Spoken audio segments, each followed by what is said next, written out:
Okay guys, so here we've got a Nissan 300ZX. It's got the VG30 DE engine, naturally aspirated. It's a little bit dirty right now, but the job that we're going to be doing today is power steering pump, right? So over here in this little corner, you can barely see it. This is our power steering pump right in here. Okay, right down in there. Let's see if we can get a good video of it. Okay, so there's our pump, and as you can see, the pulley is just kind of, it's got a little bit of play in the shaft, you know. Should definitely not be like that. It actually ate my belt up. See, there's a little piece of it there. But we're gonna be, to get to this power steering pump, we're gonna disconnect this electrical connector here. Looks like I just got to break a little zip tie and I can get in there, or I might not actually have to break that, and might get lucky. I could just slide it up out of the way, whatever. Either way, the intake piping has to come off, and the upper radiator hose has to come off. It looks like it's only got a few bolts on there, and maybe a little adjustment slide on there, probably for tensioning the belt. Shouldn't be too hard, so I'm gonna start taking some apart and I'll get back with you. The radiator, the upper radiator hose, disconnected. You might want to have a pan up underneath there because, I mean, it's filled with coolant. And I spilled a little bit, but you know what? I'll be okay.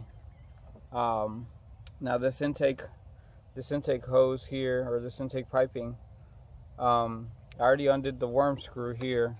Undid the worm screw down here. See, it's moving around. But I noticed that it's got two vacuum lines back here. See, this one's slightly larger. It's a little bit smaller. Just make sure that you disconnect everything and remember where these connectors go, where these lines go. These cars are notorious for acting up when you've got a vacuum leak. So make sure you plug everything back up. That's kind of why I decided to cut back in here, so I could rewatch this and make sure everything goes back together. Alright, well, I'll get back to you as soon as I remove this intake piping off. I also see, here's that one vacuum hose, and then the other larger vacuum hose is like right by it. Kind of bad angle, but there it is. However, I did find this other mysterious little vacuum line.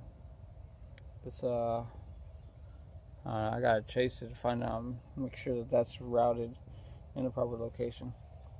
But essentially, there's our old pump right down in there, and this was our new pump. Okay, so it's got one hole that you mount to the motor, and then these other ones are for the bracket that it's got on there, and then the banjo bolt goes right here. And it looks like I got to pull that pulley off of it, but I mean, it's got threads, so I just got to unscrew that. It won't be a big deal. I just want to kind of have an open view of this. I don't know why my camera don't autofocus, but look at how dirty this is, man. I never let my car get like this, but whatever. Here we are. We're working. Okay, well, we've gotten this top bolt right here. Took that bolt off. We took off the other actual mounting bolt. This is the bolt that goes that secures the power steering pump to the motor. And we removed the bracket. We just kind of dropped it down off to the side. You know, it's down there hanging out by itself.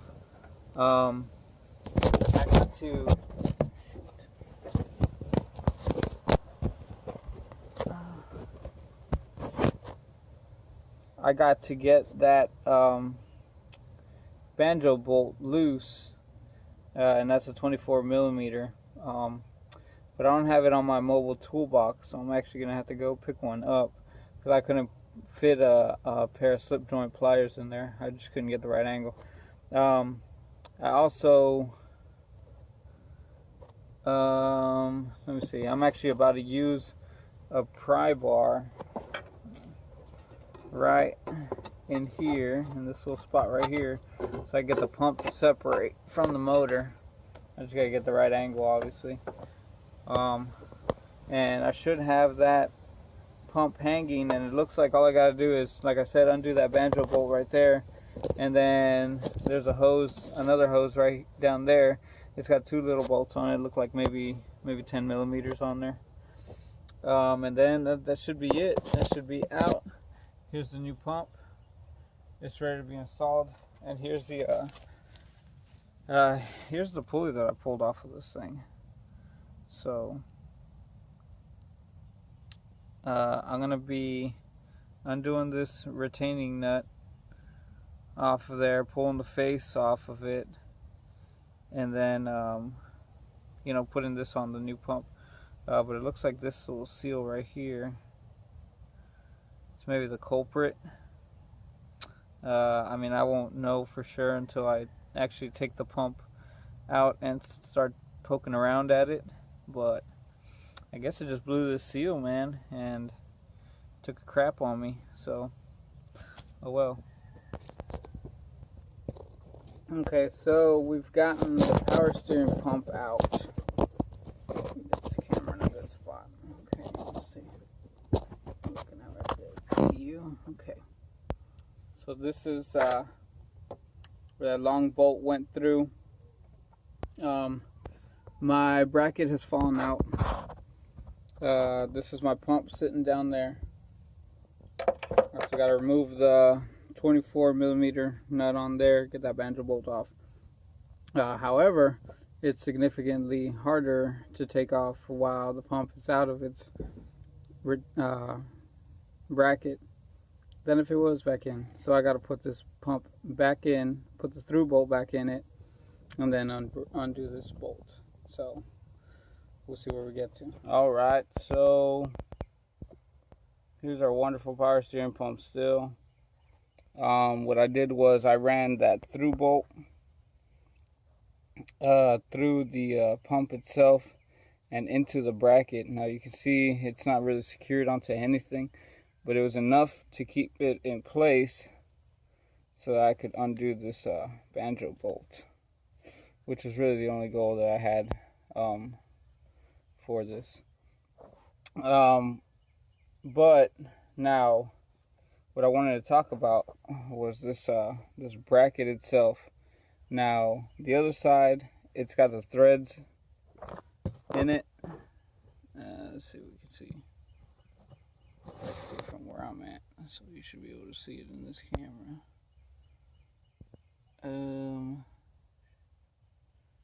Shoot down there. Let's see. All right. Right there, you can kind of see, yeah, you can see where the threads go in. This over to the right is the through bolt. It's trying to stick out. Anyways, that side over there, where it's got threads, is flat. This side over here has like a race inside the bracket. Slightly sticks out, maybe a 1/16 of an inch, but it's just enough to be the tightest fit.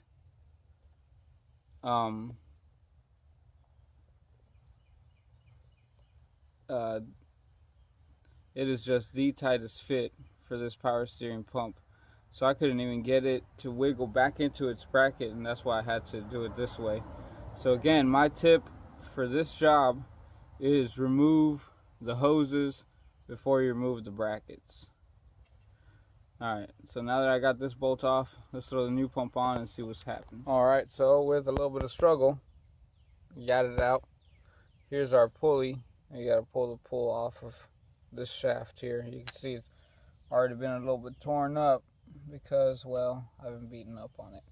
Here's the new pump. I just put that adjustment bracket on there.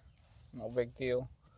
But what I'm starting to realize, or what I did realize as soon as I started trying to take this power steering pump off, or the pulley off, is that I need a vise, man, a table vise, because I'm trying to hold it down on one side with some channel locks and trying to use my 19mm socket on the other side, and it is just not working out. So you either need a second person to hold one of the sides, or you just need a vise to keep this sucker in place. So that's my pro tip number 2. Number 1 was remove power steering hoses off the pump before you take the pump out of the bracket. My second tip is to have a vise for the pulley, or you just need a vise to get the pulley off, because there ain't no way to freeze the shaft while it's in the pump. So okay, so after significant hassle, I have managed to reinstall this power steering pump. I still got to remove these plastic bungs and reconnect the hoses. I got to tighten up this little bracket retaining bolt there.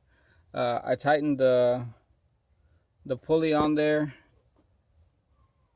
and then I'm gonna go ahead and remove those plugs and throw some fluid through the pump.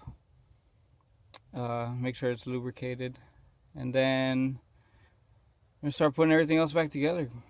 Here's hoping.